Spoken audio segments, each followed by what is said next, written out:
Assalamualaikum warahmatullahi wabarakatuh. Perkenalkan, nama saya Herdi, NPM 03211884, mata kuliah Statistik Inferensial. Pada video kali ini kita akan membahas tentang teknik-teknik pengambilan sampel, pengertian dan juga contohnya. Nah, dilansir dari berbagai sumber yang sudah saya dapatkan, antara lain dari BINUS University dan juga Sampurna University. Teknik-teknik pengambilan sampel ini biasa juga disebut dengan teknik sampling. Pengertian teknik-teknik pengambilan sampel atau sampling ini adalah cara dan proses untuk menduga keadaan suatu populasi. Nah, menurut ahli Margono pada tahun 2004 yang menyatakan pengertian teknik-teknik sampel adalah cara untuk menentukan jumlah sampel yang akan dijadikan sebagai sumber data dengan memperhatikan karakteristik dan penyebaran populasi agar bisa benar-benar mewakili. Teknik pengambilan sampel ini terbagi menjadi dua jenis. Yang pertama adalah probability random sampling, biasanya juga disebut itu, artinya adalah teknik pengambilan sampel yang dilakukan secara acak. Yang kedua adalah non-probability sampling atau non-random sampling. Artinya adalah pengambilan sampel yang dilakukan secara tidak acak. Nah, dari dua jenis teknik pengambilan sampel tadi itu terbagi ada pengertiannya. Nah, pengertian yang pertama yaitu probability sampling adalah metode pengambilan sampel dengan mengasumsikan seluruh sampel memiliki kesempatan yang setara untuk dijadikan sebagai objek penelitian.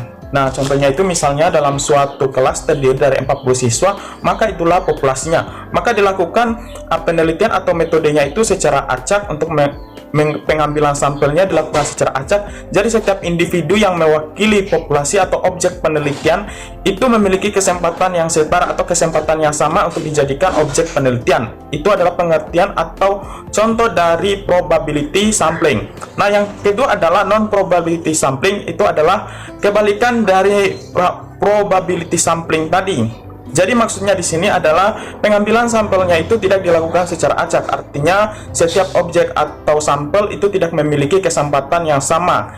Teknik ini biasa digunakan karena populasinya itu tidak diketahui secara pasti. Jadi peneliti itu hanya mengambil beberapa objek sesuai dengan keinginan peneliti untuk dijadikan sebagai objek penelitian. Jadi tidak benar-benar mewakili populasi. Jadi setiap individu yang ada di populasi tersebut tidak memiliki kesempatan yang sama karena dia dipilihnya itu ya oleh peneliti itu sendiri. Jadi dua jenis teknik pengambilan sampel tadi terbagi atas dua, yaitu probability sampling dan juga non-probability sampling. Nah, dari kedua jenis teknik pengambilan sampel tadi terbagi juga beberapa macam.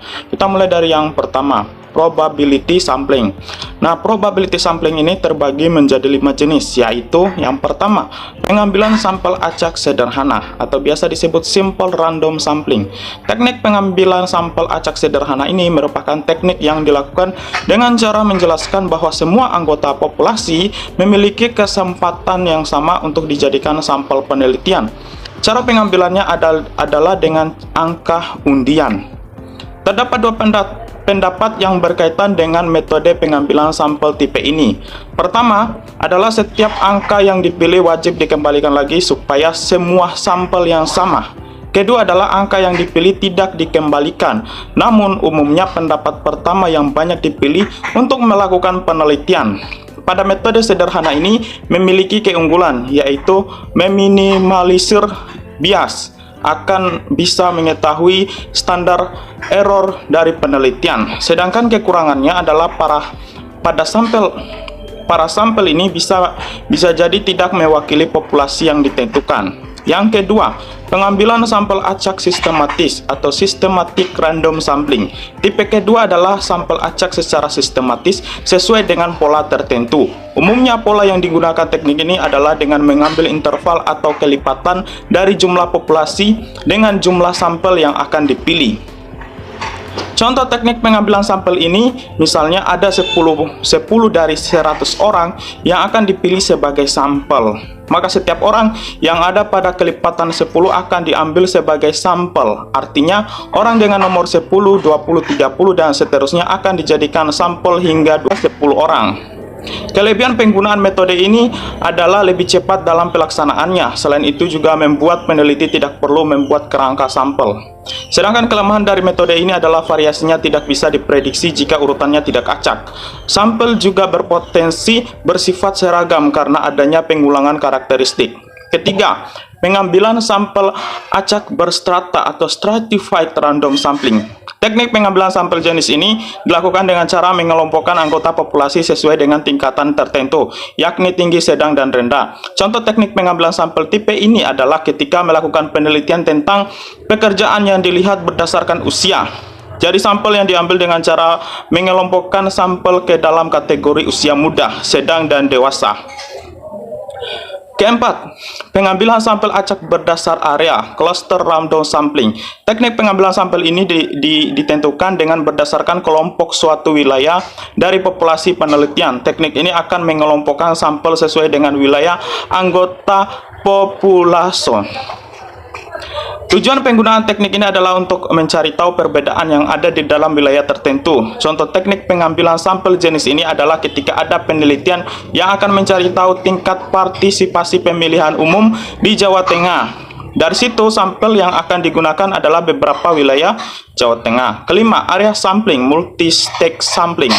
Teknik multi-stage sampling adalah penggabungan antara beberapa metode sampling secara bersamaan dengan tujuan supaya efektif dan efisien. Jadi ada dua teknik sampling yang digunakan. Ada beberapa langkah yang dapat dilakukan untuk menerapkan teknik sampling ini, yaitu menetapkan populasi dan tingkatan, menghitung besarnya sampel, mengambil secara acak unsur yang ada di tiap tingkatan, dan kemudian mengambil sampel secara acak lagi sesuai besaran sampel di tingkatan akhir. Kemudian masuk yang kedua, non-probability sampling. Nah, teknik ini terbagi menjadi 6 jenis, yaitu purposive sampling. Purposive sampling adalah penentuan sampel berdasarkan kriteria yang telah ditetapkan oleh peneliti. Penetapan itu dilakukan sesuai dengan pertimbangan yang dinilai dapat mewakili populasi. Teknik sampling tipe ini bisa dibilang menjadi salah satu teknik yang paling banyak digunakan dalam penelitian, sebab teknik ini cenderung menghasilkan sampel yang berkualitas. Hal itu dikarenakan peneliti sudah menentukan sendiri kriteria yang menurutnya akan mempresentasikan populasi. Kelebihan dari metode ini adalah tujuan dari penelitian akan lebih terarah. Selain itu, sampel juga akan relevan dengan penelitian yang dilakukan. Sedangkan kekurangannya adalah tidak bisa menjamin bahwa sampel dapat menjadi representasi populasi. 2. Snowball sampling. Snowball sampling juga dikenal dengan teknik bola salju. Teknik pengambilan sampel ini dilakukan dengan cara wawancara kepada sampel pertama untuk mengambil sampel berikutnya, dan secara terus-menerus hingga kebutuhan sampel dapat terpenuhi seperti bola salju yang akan terus membesar juga mengelinding dari atas ke bawah. Teknik ini cocok untuk penelitian yang membutuhkan privasi yang tinggi, misalnya pada kelompok-kelompok seperti penderita HIV, penyintas kekerasan seksual, dan lain sebagainya. Ketiga, accidental sampling. Accidental sampling adalah teknik pengambilan sampel yang sifatnya lebih incidental. Jadi sampel yang diambil sesuai dengan orang yang memang kebetulan ditemui oleh peneliti. Jadi misalnya ada penelitian terhadap kepuasan konsumen. Peneliti bisa menunggu pembeli untuk dijadikan sebagai sampel penelitian. Namun teknik pengambilan sampel jenis ini memiliki kekurangan, yaitu berpotensi membutuhkan waktu yang lebih lama dan responden yang didapat memiliki karakteristik yang bersifat acak. Keempat, Goto sampling. Teknik pengambilan sampel ini adalah dengan cara menentukan jumlah sampel penelitian lebih dulu. Misalnya dalam sehari peneliti menetapkan harus mendapatkan 10 sampel untuk diteliti. Kelebihan dari teknik ini adalah pengambilan sampelnya bersifat lebih praktis karena sampelnya sudah diketahui, sedangkan kekurangannya adalah bias dalam penelitian cenderung tinggi. Kelima, teknik sampel jenuh. Teknik pengambilan sampel jenuh adalah menggunakan seluruh populasi sebagai sampel. Teknik ini digunakan ketika populasi yang akan diteliti kurang dari 30 orang. 6. Sampling sistematik atau systematic sampling. Teknik sampling sistematik dilakukan dengan cara sistematis, yaitu misalnya dengan memberikan nomor terhadap populasi yang akan diteliti. Misalnya ketika ingin meneliti 20 siswa, maka sampel-sampel itu akan diurutkan dari 1 hingga 20. Baik, itulah materi tentang teknik-teknik pengambilan sampel, pengertian, dan juga contohnya. Apabila ada kekurangan dalam video ini, mohon dimaafkan karena saya juga adalah manusia biasa yang tak luput dari kesalahan. Sekian dan terima kasih. Thank you for watching and bye-bye.